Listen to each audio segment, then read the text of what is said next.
Section 31 is already setting up a big Star Trek disappointment.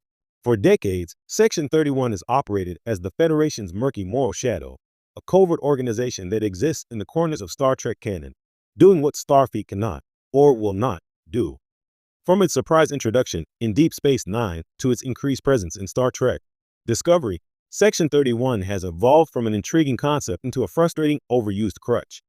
And now, with a Section 31 streaming film starring Michelle Yeoh's Philippa Georgiou officially in the works, it's becoming increasingly clear that Star Trek is setting the stage for a major disappointment. Why? Because Section 31 simply isn't designed to sustain the weight of an entire movie, or worse, a possible franchise. The allure of Section 31 has always been in its mystery. When Section 31 first appeared in DS9, it was a jarring revelation. Starfleet wasn't as utopian as it seemed. Through the character of Sloan, played with chilling precision by William Sadler, we saw a deeply rooted organization willing to bend or break every Federation rule in the name of survival. It was a brilliant narrative twist that expanded the Star Trek moral landscape. But the brilliance of Section 31 came from its scarcity. It was the shark in the water, barely seen, only implied. The more you show Section 31, the less dangerous and interesting it becomes. Recent iterations, like its militarized, leather-clad version in Star Trek Discovery, have veered far from subtlety and have taken the mystery and nuance out of the organization entirely. What was once an unsettling mirror of the Federation's darkest impulses is now just another sci-fi Black Ops unit. Georgiou is the wrong protagonist. Michelle Yeoh is a powerhouse. There's no question her talent and presence elevate every scene she's in. But Emperor Georgiou, the Terran mirror version of the original character, is hardly the ideal lead for a morally ambiguous spy thriller. She is a cartoonishly evil ex-dictator, not a conflicted Starfleet officer wrestling with ethical compromises.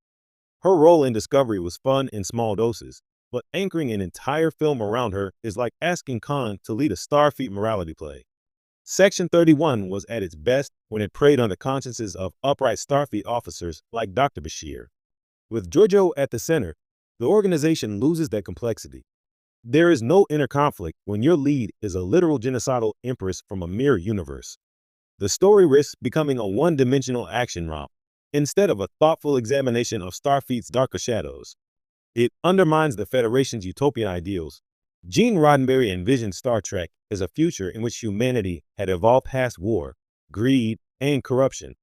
While later series have rightly explored cracks in that facade, Section 31 pushes the idea to an extreme that threatens to unravel the entire premise.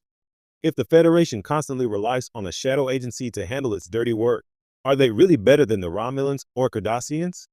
By focusing so much on Section 31, modern Trek runs the risk of redefining the Federation not as an ideal to strive for, but as a lie built on espionage and assassination. It's one thing to suggest complexity and nuance in a utopia. It's another to make the darkness the new default. With the Section 31 movie, the franchise may be stepping over that line. The tone doesn't fit Star Trek. Let's face it, Star Trek has always been thoughtful science fiction with a hopeful tone. Even when it gets gritty DS9's Dominion War, Voyager's Dark Journey, the franchise never fully dives into grimdark. Section 31, on the other hand, thrives in grimdark territory.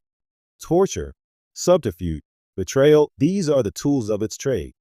That kind of tone can work well in other franchises, The Expanse, Battlestar Galactica, but it clashes with Star Trek's optimistic worldview. A full-blown Section 31 movie risks becoming indistinguishable from every other generic sci-fi thriller. Swapping diplomacy for daggers and phasers said to kill may appeal to certain action fans, but it dilutes what makes Star Trek unique. There are better stories to tell. With so many corners of the galaxy left unexplored, why is Star Trek narrowing its lens? A new Section 31 adventure feels like a retread rather than a bold new direction. There is still fertile ground in untold stories, the rebuilding of the Federation after Picard, new alien civilizations, or even a full series on Starfleet Academy.